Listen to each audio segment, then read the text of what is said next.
Units of measurement में और अगर हम बात करें आज के होमवर्क में अगर आपकी, तो आपको क्या क्या चीजें देखनी है।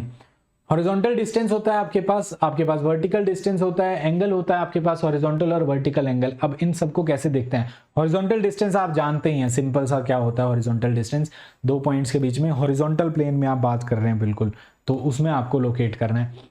वर्टिकल डिस्टेंस की आप बात करेंगे तो वर्टिकल डिस्टेंस में आप कह देते हैं कि ये बिल्डिंग थी एक ए, यहाँ पे आपका दोस्त जो है वो खड़ा है, तो इससे लेके इस बिल्डिंग तक का जो डिस्टेंस है हॉरिजॉन्टल डिस्टेंस हो गया। इन दोनों के बीच में वर्टिकली कितना डिस्टेंस है, तो ये वाला डिस्टेंस आपका क्या हो गया, ये वर्टिकल डिस्टेंस हो गया।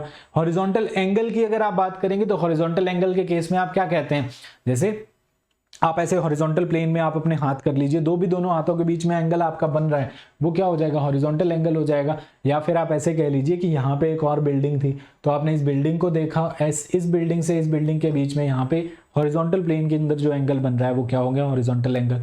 वर्टिकल एंगल की अगर आप बात करेंगे तो वर्टिकल एंगल के अंदर आप क्या कह रहे हैं कि आप इस बिल्डिंग के बिल्कुल टॉप को देख रहे हैं, जब इस बिल्डिंग के बिल्कुल टॉप को देख रहे हैं अगर आप, तो आप यहां से अब जो एंगल बनाएंगे ये एंगल कैसा हो जाएगा, वर्टिकल प्लेन के अंदर एंगल हो जाएगा, तो ये वर्टिकल एंगल आप देख रहे हैं। फिर जल्दी से एक बार इसको रीड करिए और इसको कम से कम एक बार नहीं 4-5 बार रीड कर लीजिए।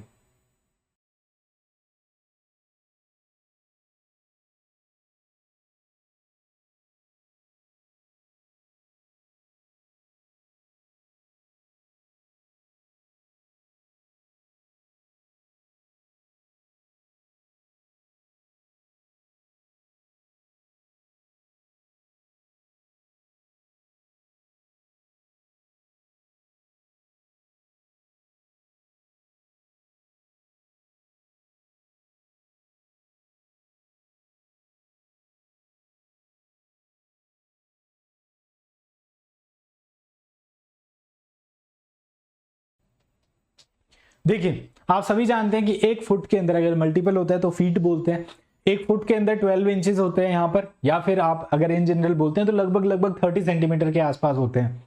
तो 1 foot is equal to 12 inches होता है यहाँ पर। 3 फीट का एक यार्ड होता है, जैसे क्रिकेट की बात करते हैं तो क्रिकेट पिच आप यार्ड्स में अक्सर सुनते हैं, तो 3 फीट इक्वल्स टू 1 यार्ड होता है। चेन की अगर हम बात करें तो 100 लिंक्स जो हैं वो 66 फीट के बराबर होता है, या फिर आप उसे 1 चेन बोलते हैं इन जनरल, अनटिल अनलेस आपको चेन स्पेसिफाई करके नहीं बता रखी हो कि ये वाली चेन इंजीनियरिंग चेन या कौन सी चेन।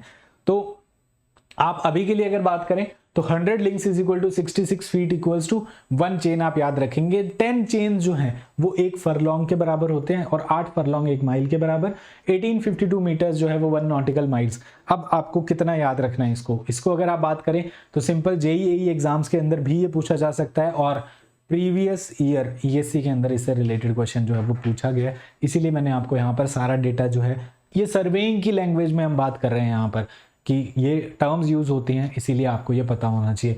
एरिया की फॉर्म में बात करें अगर तो 1 स्क्वायर फुट यानी कि 12 इंचेस इंटू 12 इंचेस आपको देखना है तो 144 स्क्वायर इंच हो जाएगा यहाँ पर।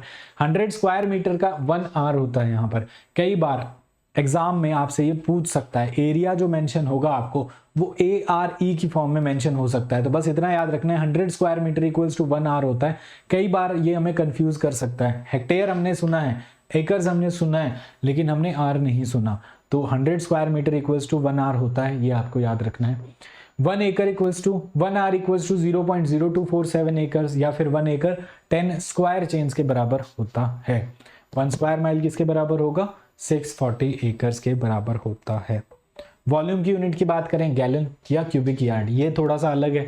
गैलन जो है आप हॉलीवुड मूवीज के अंदर सुनते होंगे, तो 1 gallon is equal to 0.045 metre cube होता है, 0.0045।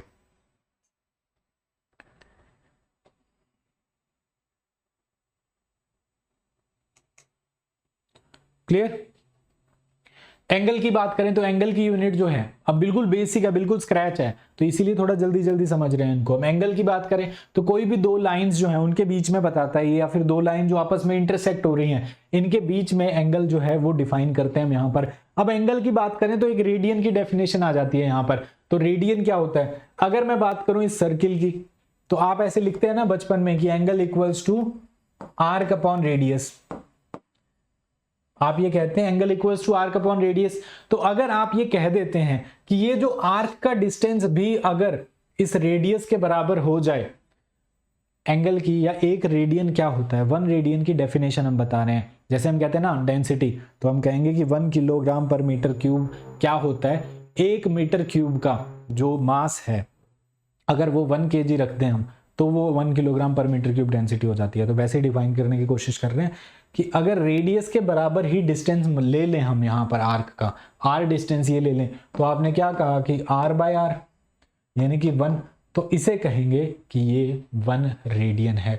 तो रेडियन जो है वो क्या होता है, आप कहते हैं कि अगर आर्क की वैल्यू रेडियस के बराबर रख दी हमने तब जो एंगल मिलेगा वो हमें 1 रेडियन देखने को मिलेगा। The radian is the angle between 2 radii of a circle which cuts off on the circumference of an arc equal in length of the radius। अर्थात ये रेडियस दोनों को रेडियाई बोल देंगे।